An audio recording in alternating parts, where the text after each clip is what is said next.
পৃথিবী বড় স্বার্থপর, দুনিয়া বড় স্বার্থপর। দুনিয়া কাউরে জায়গা দেয় না, দুনিয়া কাউরে জায়গা দেয় না। এত মজবুত পাইলিং করে যেই বিল্ডিং বানাইলাম, দুনিয়া তারে থাকতে দেয় না।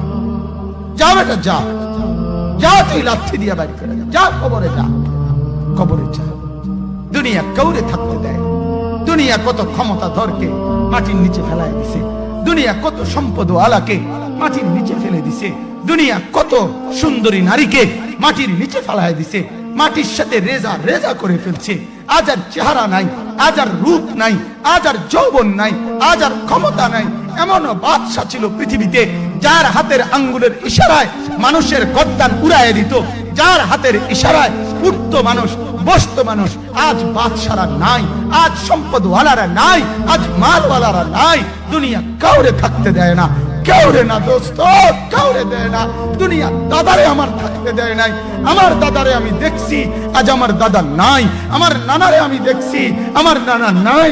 আমার দাদিরে আমি দেখছি, আমার দাদি নাই। আমার নানিরে আমি দেখছি, আমার নানি নাই। আমার বাবারে আমি দেখছি, 14 লক্ষ টাকা বাবার পেনশনের আমি সব ডাক্তারের পিছনে খরচ করে ফেলছি, বাড়ির ফসলের জমি বিক্রি করে ফেলছি। আমার বাপ যেন না মরে বারবার বারে হসপিটালে নিছি, কিন্তু দুনিয়া আমার বাপকে থাকতে দেয় নাই। আমার বাপ কবরে চলে গেছে। দুনিয়া কাউরে থাকতে দেয় না, কাউরে না, কাউরে না, কাউরে না, কাউরে না। আমার বাপ দুনিয়া কাউরে থাকতে দেয় না। তুমি থাকবা না, তুমি থাকবা না। দুনিয়ার ধোকায় পড়ো না বাপ, দুনিয়ার ধোকায় পড়ো না।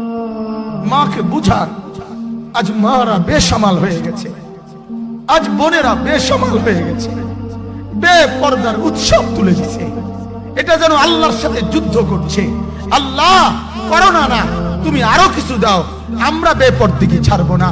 যুবক ছেলেগুলো যেন বলতেছে, আল্লাহ তুমি করোনা দেওয়ার চাই দাও, অশ্লীল ছবি দেখা, ফেসবুকে নর্তকী দেখা আমরা ছাড়বো না। দেখি তুমি কি করতে পারো, তুমি যা করার করো।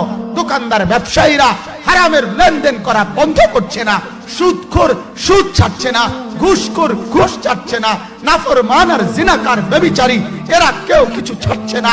বেহায়ার বেপর্দা নারী তার অশ্লীলতার বেহায়াপনা ছাড়ছে না। মুসলমান তার ঘরের টেলিভিশনের নর্তকীর আওয়াজ তো বন্ধ করছে না। হায় করোনা কিভাবে যাবে, আযাব কিভাবে যাবে বলেন, বলেন, বলেন আপনারা।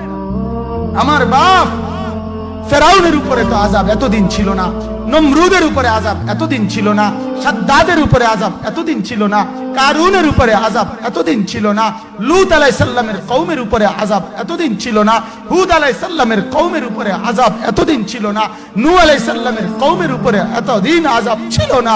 আজ আমরা মালিককে এই পরিমাণ নারাজ করছি, মালিক এত বেশি নারাজ। আজ 1 বছর হয়ে গেছে, 1 বছরের চাইতে বেশি হয়ে গেছে, কই করোনার মহামারীর আযাব তো যাচ্ছে না, গেছে গা বলে। আমাদের লক্ষ লক্ষ বাচ্চার পড়ালেখা বন্ধ, এরা নষ্ট হওয়ার চূড়ান্ত পর্যায়ে পৌঁছে গেছে। মোবাইল এদেরকে শেষ করে দিছে। লক্ষ লক্ষ ছেলে। গতকালকে এক মা আমার আত্মীয় ফোন দিয়া বলতেছে, সকাল 10টায় বাচ্চাটা ঘর থেকে মোবাইল লইয়া বাইর হইছে, রাতের 10টায় মা তারে ফোন দিয়া বলছে, বাপ ঘরে আসতি না, ভাত খাইতি না। বাচ্চা তারে বলতেছে, তোমার অসুবিধা কি, তোমার সমস্যা কি? মা এই কথা বইলা কাঁদা দিছে যে, শোনেন হুজুর কদ্দুর দোয়া করো। এক বাচ্চা, এক ছেলে, সে যদি তার মাকে কথা বলতে পারে, তার মানে গুনাহ তারে এত মজা দিয়া দিছে, ফেসবুক তারে এত মজা দিয়া দিছে, ইউটিউব তারে এত মজা দিয়া দিছে, নর্তকী তারে এত মজা দিয়া দিছে, গুনার দৃশ্য তারে এত মজা দিয়া দিছে, সে মাকে ধমক দিচ্ছে। রাত 10টা বাজলে কি হইছে, রাতের 3টা পর্যন্ত দেখলে তোমার সমস্যা কি? আমার আখিরাত আমি নষ্ট করলে তোমার অসুবিধা কি? আমার জাহান্নাম আমি ঠিক করে নিলে তোমার সমস্যা কি? আল্লাহ আমাদেরকে মাফ করে দেন, আল্লাহ আমার জাতিকে মাফ করে দেন।